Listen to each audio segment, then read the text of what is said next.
सुनो बेटी, सुनो बेटी, मुझे तुमसे जरूरी बात कहनी है। तुम्हें मालूम है बेटी, तुम्हारा बाप शायर है कि जिसने उम्र भर अल्फाज के सिक्के कमाए हैं, वही सिक्के जो उस बाजार में चलते नहीं जिसमें सभी ऐसी दुकानें हैं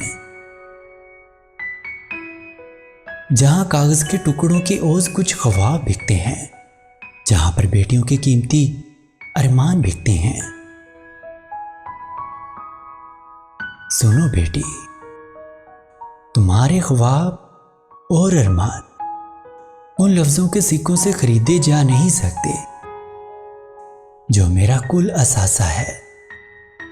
सुनो बेटी, तुम्हारा बाप शायर ही नहीं मुजरिम भी है, जिसने वो सब सिक्के कमाए हैं जो दुनिया के किसी बाजार में भी नहीं चलते,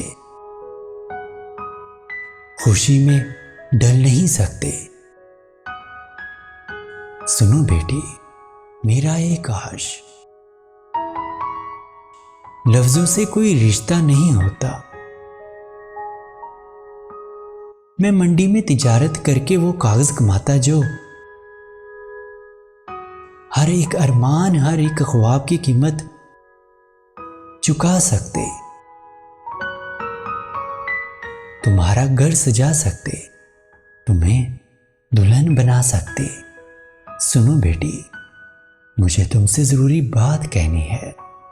सुनो बेटी, मुझे तुमसे जरूरी बात कहनी है।